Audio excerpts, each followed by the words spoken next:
everyone. I hope everyone is doing good and taking good care of themselves. So today we are diving into a deeply important and often overlooked subject, and that subject is how narcissistic parents affect the psychosexual development of their children.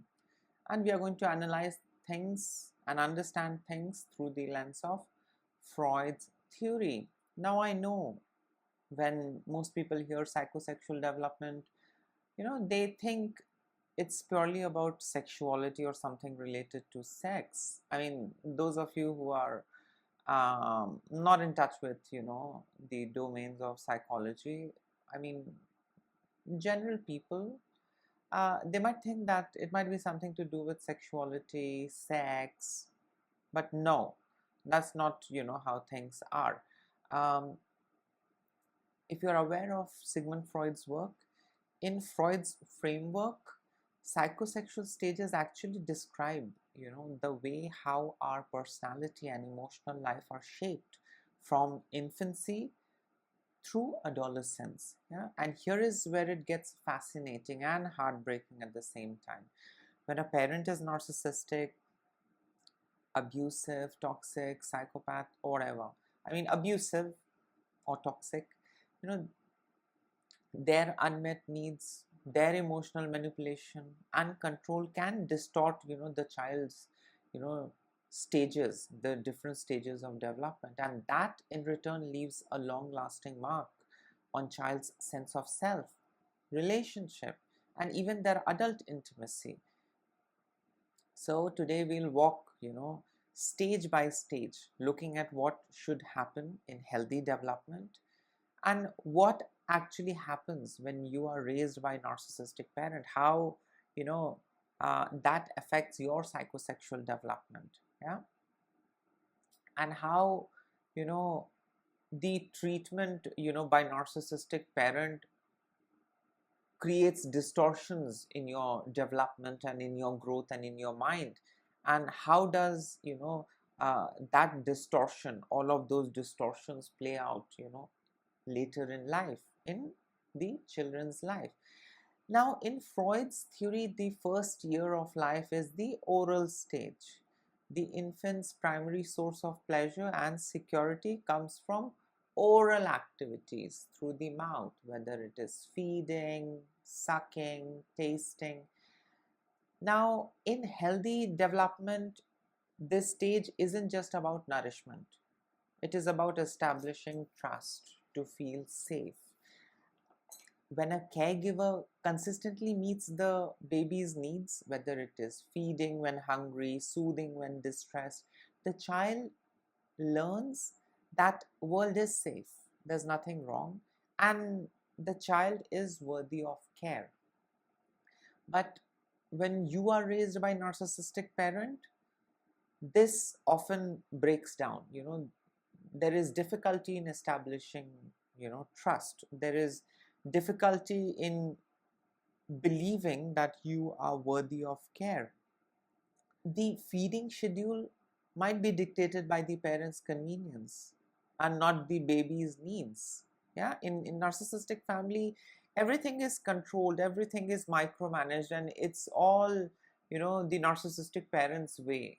And it's not based on your needs, wants, requirement. No, it's based as per their convenience. So again, if the feeding schedule is dictated by the parents' convenience, so the baby's needs are not met.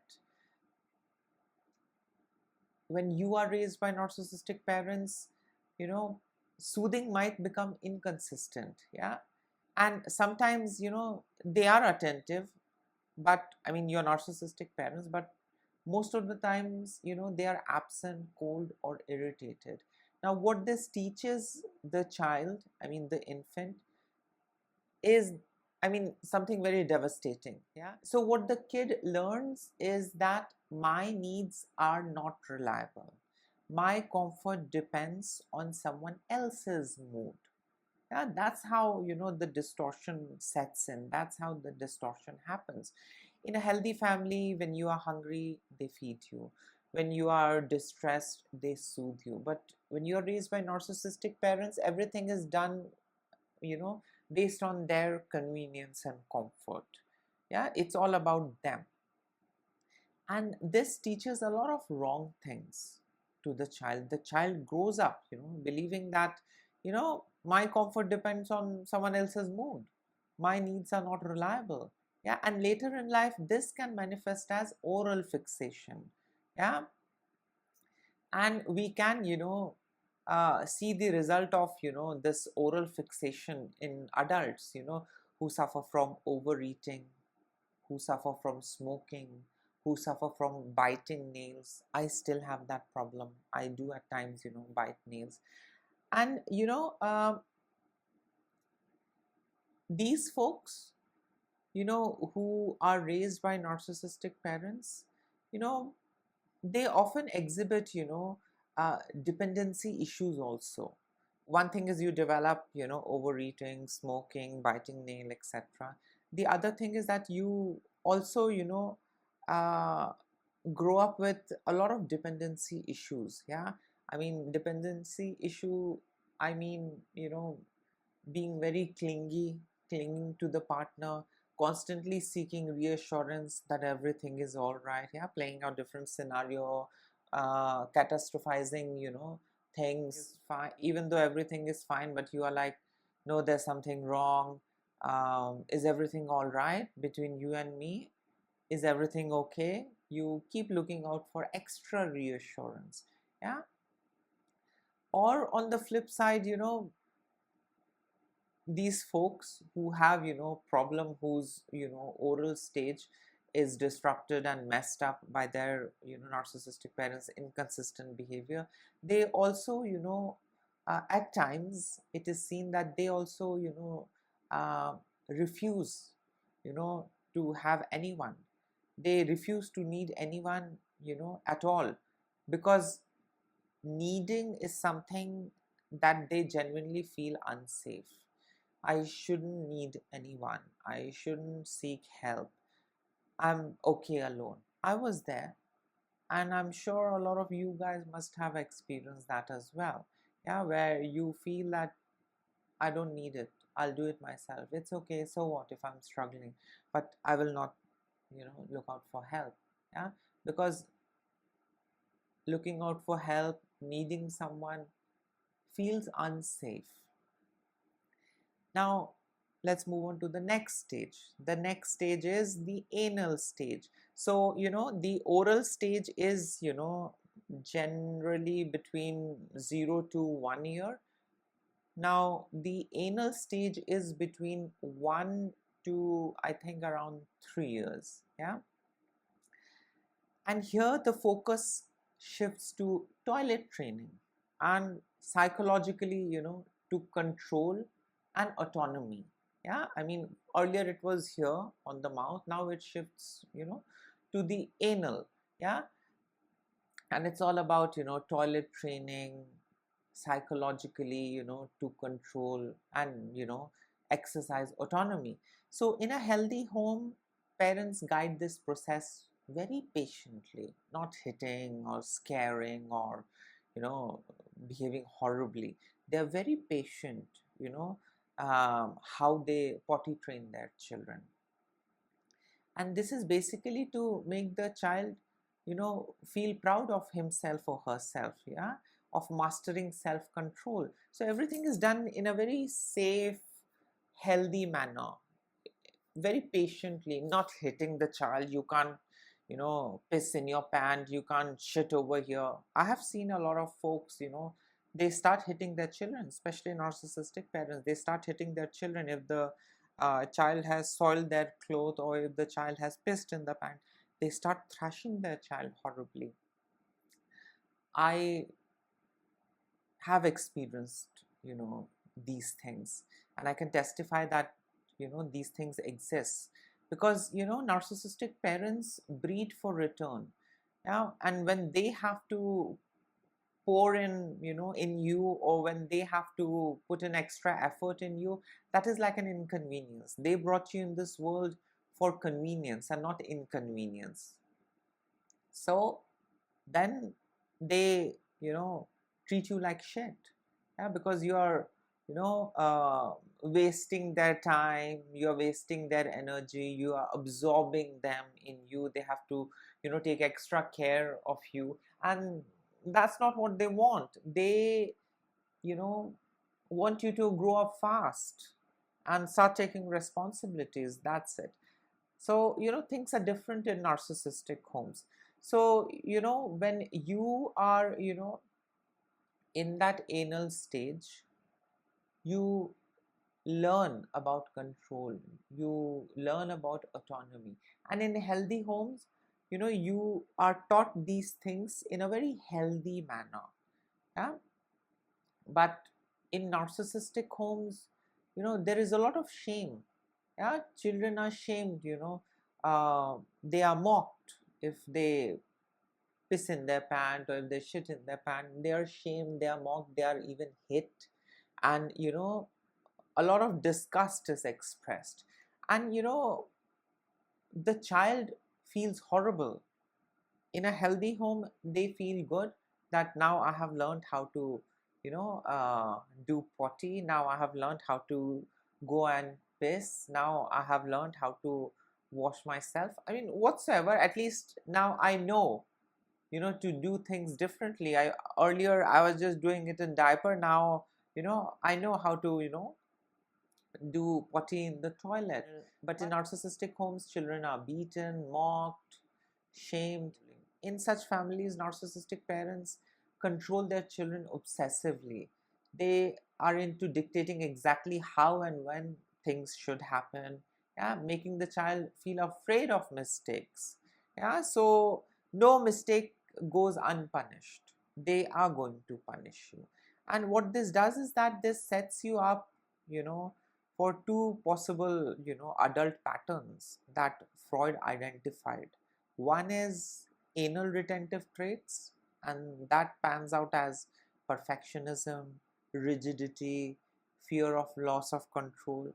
And the other one is anal expulsive traits, and that pans out with extreme rebellion behavior, messiness, defiance of rules. Yeah. But in narcissistic family, it's more than personality quirk, if you know what I mean. Yeah, it's the root of feeling, you must be perfect in order to earn your parents' love. You can't be messy, you can't be kid, you are not allowed to do mistake. There is no room for mistake. Yeah, so you need to be perfect, and only then you will be able to earn your parents' love. And God forbid if you do any mistake, then they will leave no opportunity to make you feel unworthy of their love. Yeah. So in healthy family, you are dealt, you are treated, you are raised differently. In narcissistic families, you are raised absolutely, in an opposite way. Yeah. Now moving on to the third stage. The third stage is phallic stage. Now phallic stage is between, I think, 3 to 6 years. Now let us understand what phallic stage is. So phallic stage is where a child becomes aware of their genitals, but more importantly begin to form their identity in relation to gender roles and parental relationships. And this is where Freud's concept of Oedipus and Electra, complexes come in. The child unconsciously competes for the affection of the opposite sex parent and eventually identifies with the same sex parent. Yeah. This process helps solidify gender identity, self-esteem, and the ability to relate to others. But again, in narcissistic families, these stages are hijacked and effed up. For example, a narcissistic mother may see her son as an emotional husband, may parentify, may establish emotional incest, and may use him, small little child, for validation, attention, while devaluing the actual father. Narcissistic parents are not into doing age appropriate things. They will parentify you, the moment they feel that you are, causing problem, you are like an inconvenience. Yeah. So they start parentifying you, and when they start parentifying you, when they start, establishing emotional incest, they start treating you like an adult. Now that really messes up your growth. Yeah. And narcissistic mother, I just explained how she uses the son as an emotional husband. And on the other hand, if you see narcissistic fathers, they may flirt inappropriately with their daughter, or compete with her for attention, undermine her bond with the mother. So it's really crazy. It's almost like a competition in the house. Yeah. And there is nothing good that one learns. You're not allowed to develop in a normal way, in a normal course. Instead, your entire developmental process is hijacked by these selfish, self-centered parents, whether it is narcissistic mother or a narcissistic father. So instead of resolving the Oedipal conflict in healthy way, the child is trapped. Ideally, we learn, we evolve, and we develop in a healthy way in healthy families.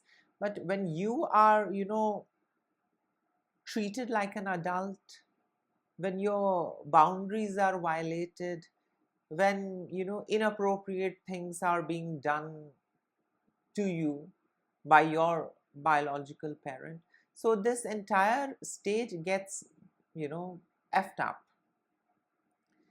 And rather than resolving all the conflict and growing and evolving in a healthy way, the child is simply trapped. I would say trapped for life. They are either drawn too close to the opposite sex parent, creating enmeshment, or pushed away entirely, feeling rejected and ashamed of their natural curiosity. And as adults, these children may struggle with confusion about boundaries in relationship, sexual shame or over sexualization, choosing partners who resemble their narcissistic parents. And in a way, they keep repeating the trauma again and again and again. I mean, it's sad, but that's how things are in narcissistic family. Now let us understand what this latency stage is. Latency stage is between 6 year to 12 year. In the latency stage, sexual energy takes a back seat and the focus shifts to learning, friendship, building skills. So for a healthy child, this is a time of exploration and growing independence from the parents. But with a narcissistic parent, independence is often seen as a threat. They may sabotage friendships, criticize hobbies, or demand the child remain emotionally dependent on them. And as a result of which, the child learns that if I grow, I lose love, I lose mama, I lose papa if I grow. And because of this mindset, because of this belief, the child, grows up into an adult who fears outshining others, who self-sabotages career opportunities, relationship, and all of it is basically, to prove their loyalty, to their narcissistic parent. And, in that process, they lose, good career opportunity. They don't get into, forming close or healthy friendship or healthy relationship, because their entire life goal is to prove that they are loyal towards their narcissistic parent. And in the process of proving their loyalty, they are isolated from the entire world. Yeah, they are just in that bubble. They are trapped in that bubble, in that box for the rest of their lives. Now let us understand genital stage. So finally, the genital stage, adolescence into adulthood, where mature sexual intimacy becomes possible. Yeah, and this stage starts from 11 or 12 year plus. In healthy development, this stage integrates all earlier lessons into the ability to form balanced, loving partnerships. But if earlier stages were distorted by narcissistic parent and their toxic parenting, this stage becomes extremely rocky, bumpy, and difficult. The young adult may fear intimacy yet crave it desperately. They want to experience intimacy. They want it desperately, but they are afraid. These adults also mistake control for love. If someone is controlling them, they feel that that person loves me. I was also there, and I was into, misunderstanding. I felt that if somebody controls me, micromanages me, that is pure love. Whereas in reality, it was just control. People were just abusing me. These adults, they also seek partners who recreate the unpredictable love of childhood. Yeah? And by unpredictable love of childhood means inconsistent, unpredictable. It's good now, and all of a sudden, it's chaotic. All of a sudden, there's fight. The child doesn't know, what's going to happen next. And as adult, they attract such partners, quite similar, to their narcissistic parents. In a lot of the cases, I have seen, the sexual expression also, being impacted. Yeah. And these folks, these adult children of narcissistic parents, they swing between avoidance and hypersexuality, often tied to, self-worth issues, that is planted in, the phallic stage, which was of course distorted, messed up by the narcissistic parent. Now you must be wondering why understanding all of this is important. And this is important because narcissistic parents don't just cause emotional scar or physical scar.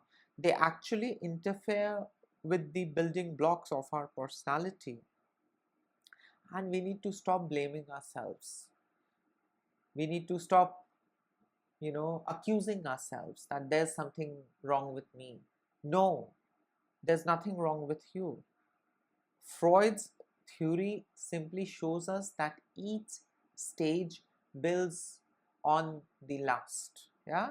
So how your first stage was, or how your first stage ended, is going to influence the next stage. Yeah. But a narcissistic parent f's up every stage of your development. So when a stage is disrupted, the wound carries forward from one stage to the other. Yeah, until unless we don't sit with ourselves and we consciously choose to work and heal ourselves, we keep repeating the same thing again and again and again. And the good news is that healing is possible. What are the different ways? Through therapy, talk therapy, trauma-informed talk therapy, inner child work, and gathering all your bits and pieces and patching yourself up to reclaim, your autonomy.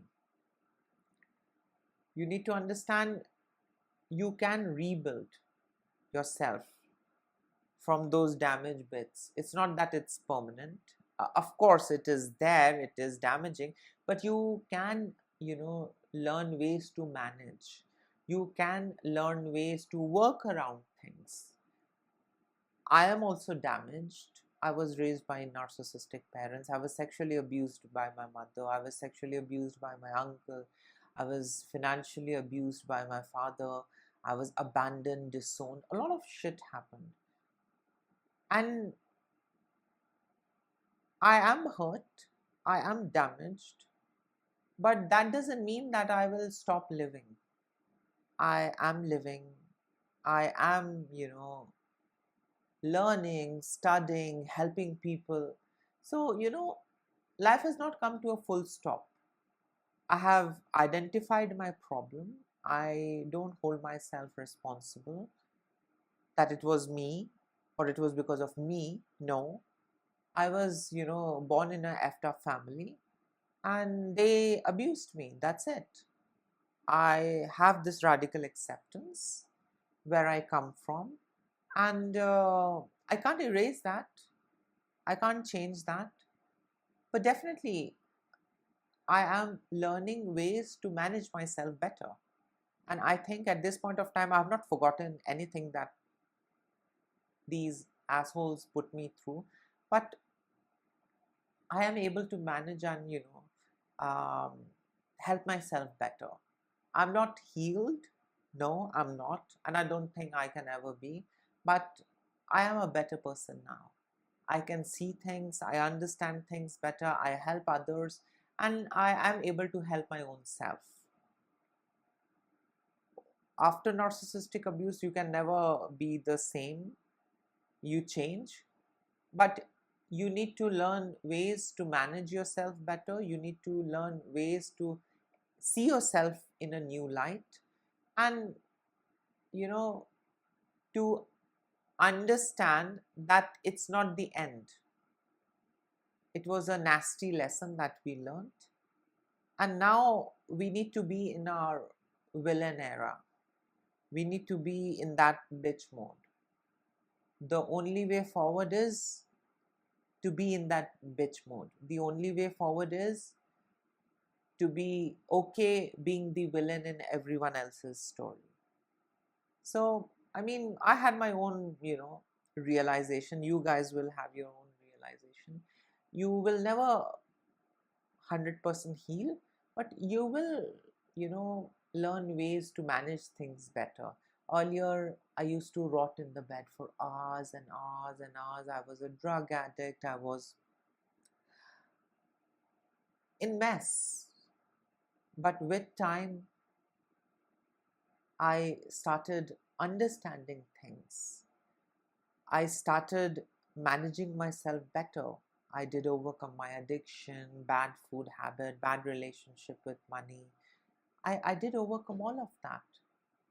And I also had this realization that I don't need to be the good girl. I can be a bitch. I can be a villain as well. I don't have to fix anybody's problem. I don't have to, help anyone. I have to live. I have to fix myself. I have to help myself. And only after helping myself and fixing myself, if there is something left, I can extend support. Otherwise, no. People reach out to me for help. And if I'm not capable or if I'm not in a good state, financially, psychologically, physically, emotionally, whatsoever, I outrightly say, no, I can't. I don't do it because I need to appear a certain way. I don't do that. I don't shapeshift anymore. I don't future fake. Nothing. I just say no. And no has become like a weapon for me. Earlier, I did not know how powerful no was. I was scared. I was brainwashed into never saying no. I was brainwashed into believing that saying no means I'm a bad person and people are going to hate me. Now, I'm absolutely okay. Fuck off. I don't need anyone. It's okay. I'm happy alone. I enjoy my solitude. I'm more productive when I'm all by myself, when I'm alone. So I have, um, made a good relationship with my own self. I have embraced myself. I have embraced my authentic self. And now I don't shapeshift. Yeah. So coming back to the topic, this is the reason why, we need to understand these different stages and how, when these stages are messed up because of your narcissistic parent, how it shapes you, how it affects your psychosexual development. Yeah, there are other models, there are other theories, but yes, I am very inspired, by Freud's work, Jung's work, William James's work. So I see things differently. Not that the other models are wrong, no, but it makes a lot of sense, when you are trying to understand narcissism, narcissistic personality disorder, narcissistic parent, narcissistic abuse. Freud's way adds more clarity. A lot of people are out there, who criticize his work, who shame him and whatsoever. To tell you honestly, he was a sensible man, and his theories and his research, makes sense. It's not irrelevant just because he talks hard facts, hard hitting facts. It makes others feel uncomfortable, so they start ganging up and they start uh, canceling him. No, I mean, people can cancel, you can, which is absolutely okay. You can cancel XYZ, but he is something. He has contributed a lot into the field of psychology and mental health. So I mean, just handful of people canceling and shaming and trying to distort the way how people perceive him doesn't really matter. He has done an amazing work, and there are a lot of Freudians and Jungians who understand what he actually meant. Yeah, I mean, buffoons are everywhere, and there are all sorts of people. I like his work. I use his work. There are others also in this field and domain that I don't agree to, but that doesn't mean I'll start canceling. That is stupidity. Just because it doesn't make sense to me doesn't mean that it shouldn't exist. Let me just cancel. Let me start running smear campaign, yeah, against that person and their theory and their model. No, I will never do that. Yeah, so to understand narcissistic abuse, understand narcissism and narcissistic parenting, you know to view things through Freud's lens, I mean, especially the psychosexual development, is very essential according to me. Yeah. So yes, this was it. In case if you would like to add in something, please comment below. Till then, take care of yourself. Lots of love and blessings to all of you. Bye.